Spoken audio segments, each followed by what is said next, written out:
Last week we did go through John chapter 1. That's where I'm going to encourage you guys to open up your Bibles to, is John chapter 1. My goal today is to get from verse 9 all the way through 18, I think. And that's going to be the end of the prologue, which is, some people think, was a poem, which John attached to the beginning of his letter, something that the early church would have recited. And so that kind of makes it an interesting thing. Last week we did talk about who Jesus is, because during Christmas especially, this is a really important question. Who is Jesus? And what implication does that have on our life? And so last week, John began with this simple statement that encompassed a complex issue, right? John chapter 1, verse 1 and 2, in the beginning was the Word, and the Word was God, and the Word was with God in the beginning. Sandwiched between the two statements, in the beginning and in the beginning, is the identity of who Jesus was.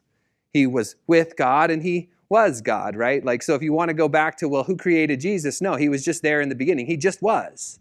That's the idea of John chapter 1. The beginning part. And then he makes this statement that the light shines in the darkness, and although the darkness doesn't recognize it, right? That's the idea. The darkness doesn't recognize it. And I just began to think of light and dark because that's a big theme in John chapter 1. And who's ever been in complete darkness? Complete darkness. There's a mine in Virginia City. Maybe you've been there. It's the Collar Mine. And you can go into the mine and you can walk all the way to the back, right? And the further back you go, there becomes this room that opens up. It's not a literal room. It's just an opening that can fit enough people that you can stop and have a conversation. And the tour guide will take you in this room, and he'll begin to discuss what conditions were like for all those people who used to mine when this was an active mine. And then every time he does this, you can tell it's about to happen. He talks about the type of darkness that the miners would have to work through. And at some point, he'll turn off the lights. And what goes from light goes to absolute darkness, because it's a different type of darkness when you're under the ground and a few hundred yards back. It's a different type of darkness. And what's great about this is I think they do it on purpose to make the children cry, because without question, every time you bring these little kids, they begin to reach for their parents and they begin to cry just a little bit, because it's dark, and dark is a little bit scary, right? And that it makes them feel isolated. It makes them feel vulnerable. It makes them feel uncomfortable. That's what darkness does. And then the guy will turn back on the light, and you can get this sense of because the kids, they can see their parents again. They can see, who they're there with, and they feel a little bit more secure, because instead of in darkness, they're in light. See, that's why darkness and light, as a word, it means more than just darkness, meaning the absence of light. We know that's what darkness literally means, but we use the phrases in different ways. If somebody is an angry and violent person, we might say about them they are a dark character, right? Or if somebody is going through a depression, or a day where they just don't feel happy, you might say they're having a dark day. Right? This is just how we use the word darkness. Not only does it describe an absence of light, but it talks about our feelings, because it's the only way we can really express the type of feeling we get when we feel isolated and alone, is to say, oh, it's like being in darkness. And so it's dark. It's a dark day. But we also do this with light as well, right? We talk about light as being something that makes us feel like everything's going to be okay. I can see what's going on, I'm known. I can see myself, right?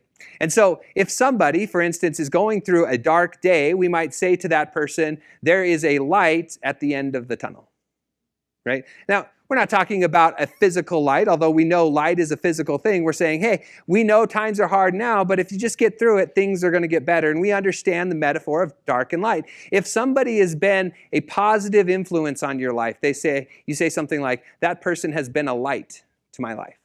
That person's not literally glowing.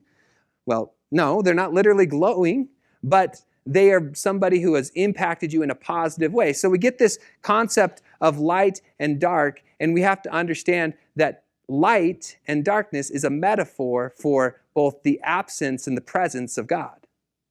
So true darkness is a world that's apart from God.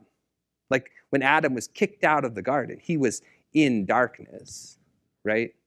And light is a metaphor for God's presence. That's why when God came into the world, he said, let there be light. And you see God's presence come into the world, right? And light is this idea that God is with you. You're no longer alone. And I want you to look now at John chapter 1, verse 9, where he says, the true light that gives light to everyone was coming into the world. So I just want you to recognize what John is saying here. He's saying the true light, which gives light to everyone, was coming into the world. And he's talking about a metaphorical light, this Jesus, right? Because Jesus was described as the light that shines in the darkness in the earlier parts of John. Now, this true light is coming into the world, but I just think that it's important to understand that if John characterizes this light as true light, then there must also be a fake light, a false light, right? And I think that we can see that. Like there are a lot of people that are pursuing light, a metaphorical light, as if this is going to give them life, but it's all false light. You know, it's security in your homes, your retirements, your paychecks, the bottom of a bottle, the relationships that you might be in. These are false lights that promise to give you some kind of hope, but ultimately they're darkness. But now here's the great thing about this child that was born, the son that was given, the Jesus, the Christ child that was laid in a manger, is that he is true light, which gives light to everyone, and he's coming into the world, right? And that's a really important understanding and concept of who Jesus is. He is the true light that gives light to everyone. And I think that's true. Like the world itself is going to have to come to grips with who Jesus is. Right? There's going to be a day where every eye will see, every knee will bow. The world itself will have to come to grips with who Jesus is because he is the light, the true light that shines light on everyone. And there will be people who accept him and believe in him, and there will be others that reject him, but he's still the only true light, right? He's the true light which comes into the world. That's the child that was born and the son that was given. And I want you guys to see as we go through John chapter 1 that he's going to present us with like a fork in the road. The question becomes, what are you going to do with the true light that gives light to everyone? How are you going to respond to that true light? And look what it says in the next verse, verse 10. It says, he was in the world, and though the world was made through him, the world did not recognize him. Going on in verse 11, he came to that which was his own, but his own did not receive him. Verse 12, yet to all who receive him, to those who believed in his name, he gave the right to become children of God. Children not born of natural descent, nor of human decision, but of a husband's will, but born of God. Right? That's the idea, is that this true light is coming into the world, and he talks about the world 3 times. Look at that. In verse 10, he was coming in the world.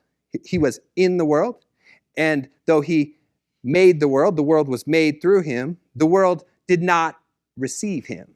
Right? That's the idea. This light is coming into the world. He's the same light that made the world.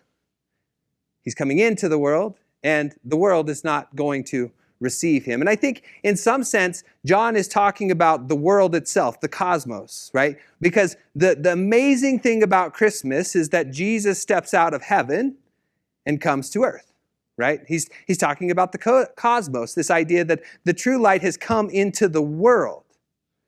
But he's not necessarily just talking about the cosmos, because what he says is that the world doesn't receive him. And so he can't be talking about dirt.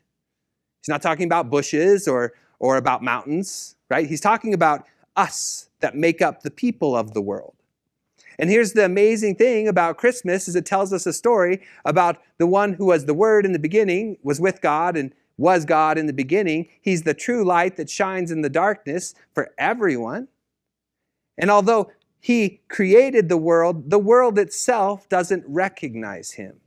It doesn't receive him.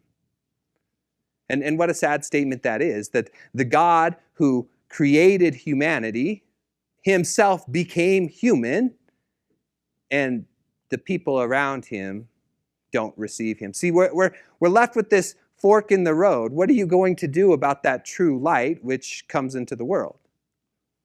The world's not going to receive him, right? But just pay attention here, because just because the world doesn't accept that he's the true light doesn't make him a false light. He's the true light regardless of whether or not the world accepts him. See, that's the beautiful thing about Christmas.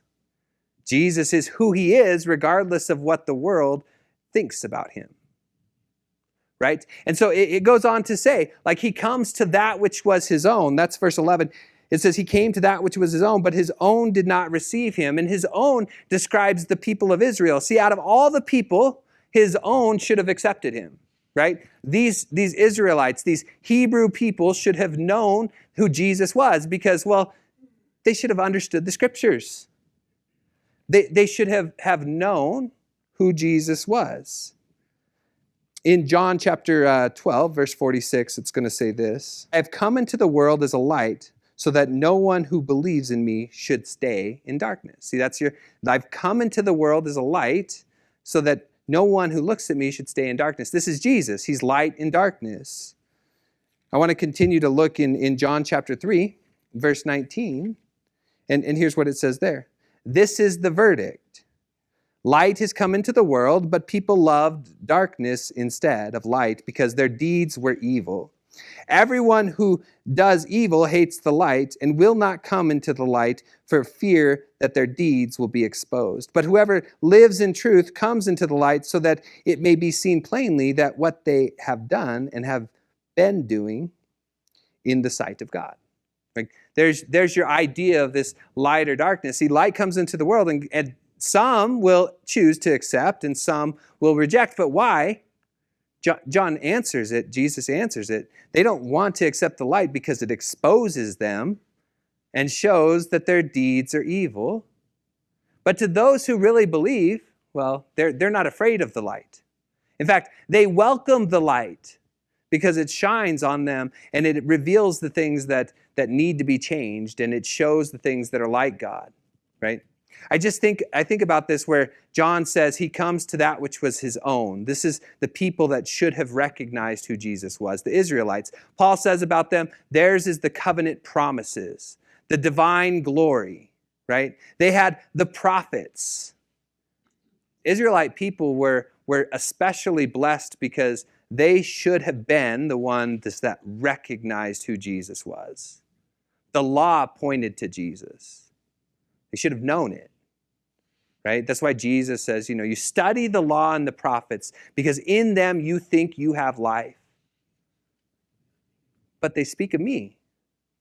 See, he comes to that which was his own, those people of Israel, but they didn't accept him.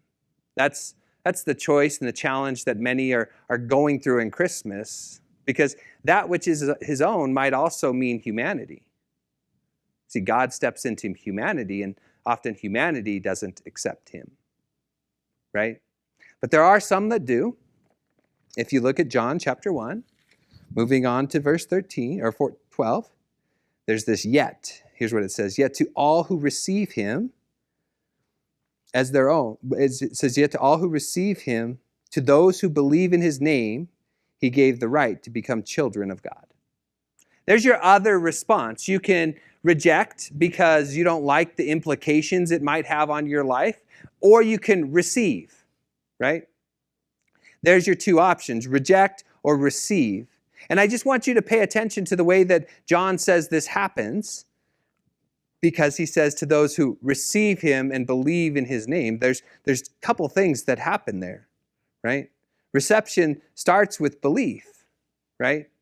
But it's not only belief. That's not all you have to do to receive. In fact, as you go forward to the book of John, you'll find that Jesus says something about being born again.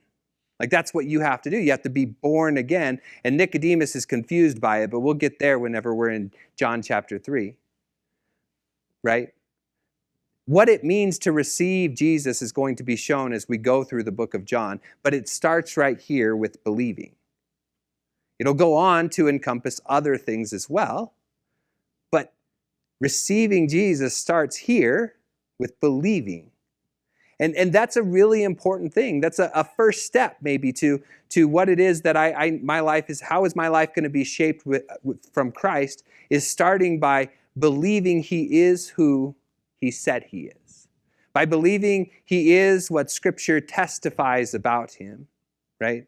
And we know what Scripture says about him. That was last week, right? Beginning in John chapter 1, verse 1. In the beginning was the Word, and the Word was with God, and the Word was God.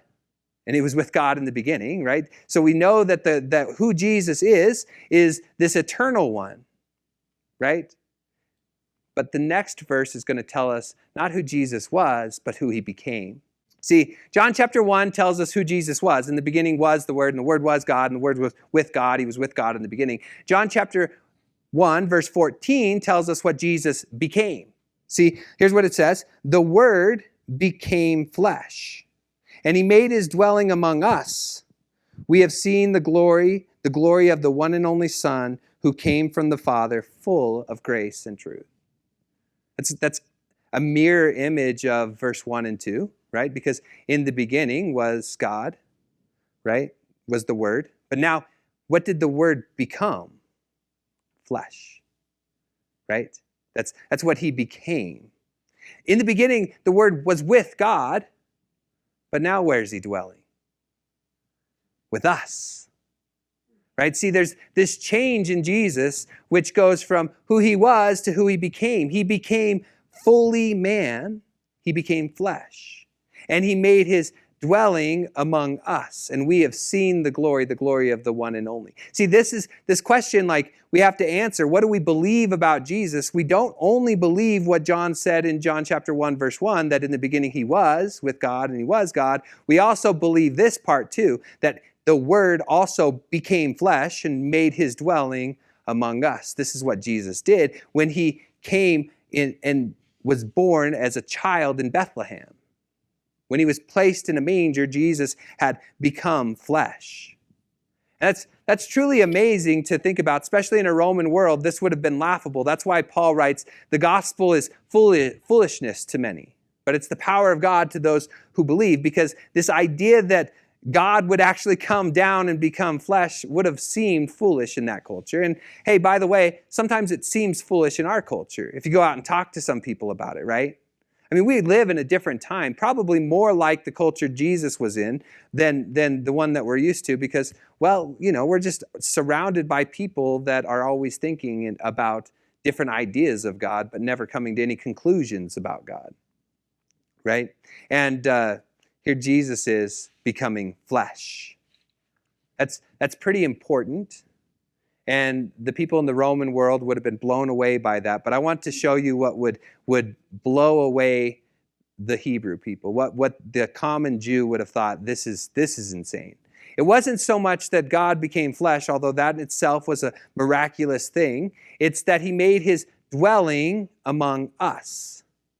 See, the word for dwelling is the Hebrew word for tabernacle, and it means that God makes this temporary dwelling place, right? And we see this throughout Scripture. Probably the most obvious point to look at is in the book of Exodus, where God calls the people out of Egypt, and he meets with them in Mount Sinai, and he tells Moses, I want you to build this tent, right? And he gives them all the specifications of how this is supposed to come, and he says, I'm going to meet with you there, right?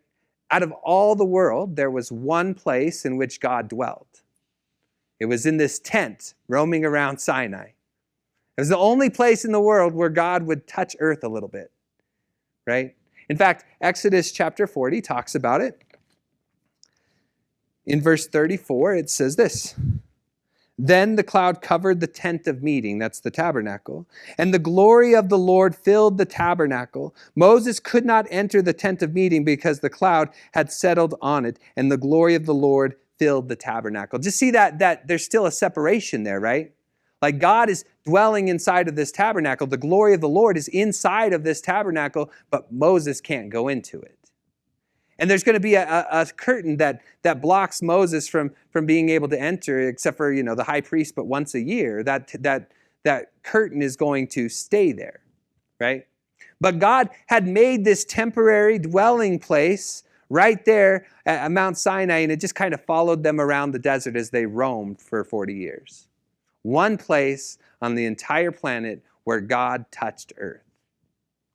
And then it happens again. Look at 1 Kings when Solomon builds a temple, right? This is to replace the tabernacle, because David began to believe that God wasn't satisfied with the tent anymore, and he wanted to build him a house, and God said, "You can't build a house, you're a man of blood," but he allowed Solomon to do it. And so David prepared everything, and then Solomon built this temple, and then he dedicated it. And in 1 Kings chapter 8, verse 10, you see the temple. And here's what happens. It says, when the priest withdrew from the holy place, the cloud filled the temple of the Lord, and the priests could not perform their service because of the cloud, for the glory of the Lord filled that temple. Then Solomon said, the Lord has said that he will dwell in a cloud. Right? So what's happening here is that God is making his dwelling place in this temple. Now you have not a wandering tent where God has made his dwelling place, but a temple, a building where God is coming down to touch earth just a little bit. But there's still a separation. If you notice, the priest couldn't go into the temple because the glory of the Lord shone around them. I don't know how glorious that could have been, but they couldn't even go into the room. Like that's an amazing amount of glory. There's still a dividing wall, something that's separating them. Although God has made a temporary dwelling place or a temple and dwelling there, they're still separated. But then Jesus comes, and it says that the Word, right? That's the pointing us up to verse 1, the Word that was with God and was God in the beginning. That's who he was. He becomes flesh, and he makes his tabernacle among us. And then it talks about the glory. We have seen his glory, the glory of the one and only. Kind of like the glory that was there in the tabernacle and the glory that was there in the temple is now there in the person of Jesus. But he doesn't make his dwelling place in a desert. He makes it with us. He dwelt among us. It's not only available if you go to one town in Israel or one city. No, it's with us, right? In John, I believe it's John chapter 2, verse 19 and 20, Jesus says this. He says, Jesus answered them, destroy this temple, and I will raise it again in 3 days. They replied, it took 46 years to build this temple, and are you going to raise it in 3 days? But the temple he had spoken of was his body. See, Jesus himself says, this is the temple. This is where God makes his dwelling place. And this is where the glory of God dwells. And John says, we have seen his glory because he is an eyewitness of Jesus and his life, the glory of the one and only. But I've got to be honest with you, I've seen the glory of the Lord. Now, never in a visible way, not like a cloud that comes down and goes into the temple, but it is glorious when I see how God changes people's lives, right? I have seen the power of God work within people. And I think we could also testify that we have seen the glory of the one and only Son. We see it whenever we read the book of John or Matthew or Mark or Luke or any of the scriptures that testify to who Jesus is. It's about the glory of the one and only. And what John is saying is that there are two responses to Jesus. You can reject him or you can choose to believe. And what we choose to believe about Jesus is that he is both eternal, John chapter 1, verse 1, and he became flesh and dwelt among us, John chapter 1, verse 14. That he dwells among us, and that he is full of grace and truth. That's what John chapter 1, verse 14 goes on to say. He's full of grace and truth. And Jesus says things like, I am the way, the truth, and the life, and no one comes to the Father but by me. He says things like, let me just describe what grace is. Grace is the undeserved favor of God. And as I've spent the last 2 weeks preaching twice a day on Christmas, which means there's got to be like some kind of overlap. Sometimes I feel like I'm preaching the same message, but there's got to be some kind of overlap. What I see is this main theme coming out in Christmas, and that is the incarnation. that God becomes flesh. That's what I see as like being this overriding theme. And I can't think of a better way to describe grace than to think that the God who created the heavens and the earth stepped foot into it and became man, a servant. And not that he was just content with that. He went to the cross so that he could pay for the sins of my flesh. Like that's an amazing amount of grace, which John says Jesus is full of because the Word becomes flesh and makes his dwelling among us, and we have seen the glory of the one and only Son, full of grace and truth. My third point is that Jesus is the means by which we receive grace. It's in verse 15, and it's a riddle. I'm full of riddles today. Verse 15, John testified concerning him. He cried out saying, "This is the one I spoke about when I said, 'He who comes after me has surpassed me because he was before me.'" I wonder, like, what John's first audience would have thought about that message. Like John, he's got this guy out in the desert, in the wilderness, covered with camel's hair, and he's eating locusts and honey. And what is his message? The one that comes after me was before me, right? That's his message. I should read it again. He says, "He who comes after me has surpassed me because he was before me." And if I would have gone out to the wilderness to see this man dressed like that, eating that kind of food, I'd have thought, yeah, you're crazy. What do you mean the one that comes after you has surpassed you because he's before you? This is like, and I'm sure this is John's teaching style. He's sending everybody home to scratch their head and say, what is he talking about? Like, what's going on there? See, but Jesus was. He does come after John because, well, John the Baptist was born before Jesus. He started teaching before Jesus. He was there before Jesus. He comes after him. But Jesus is also before him because in the beginning was the Word, and the Word was God, with God, and the Word was God, and it was with God in the beginning. So he was also before him, and therefore he surpasses him. That's the beauty of the identity of the child that we worship on Christmas. He is without beginning, but he was born. Like it's the beauty of the message that we have. He was God in the beginning, and he became flesh for us. He was with God in the beginning, and now he dwells with us. That's the beauty of the Christmas story as it's shown in John chapter 1. He who comes after me has surpassed me because he was before me. See, this Jesus is a pretty important character. And what you believe about him matters because Jesus is the source of grace. Right? He's the means in which we receive grace, and that's what it goes on to talk about. It says, "Out of his fullness we have received grace in the place of grace already given." That grace already given is pointing us back to the Hebrew Scriptures. Like God has revealed himself by grace. Like what an amazing thing that he even did it. Just revealed himself in these little tiny ways throughout the Old Testament, starting with Abraham and even before Abraham. The law was a glimpse of God's grace. Just ask any woman who was trying to live under any other code at the time. It describes God as he sits at Mount Sinai as being a God who's full of compassion and abounding in love. And that was just a glimpse of God's grace that you only saw for a second. But here is God's grace that dwells among us, seen in the person of Jesus. See, he adds grace on top of grace that was already given. Verse 17, it says, "For the law was given through Moses, grace and truth through Jesus Christ." You can't go back to the old ways in which you're trying to find salvation. They no longer work, right?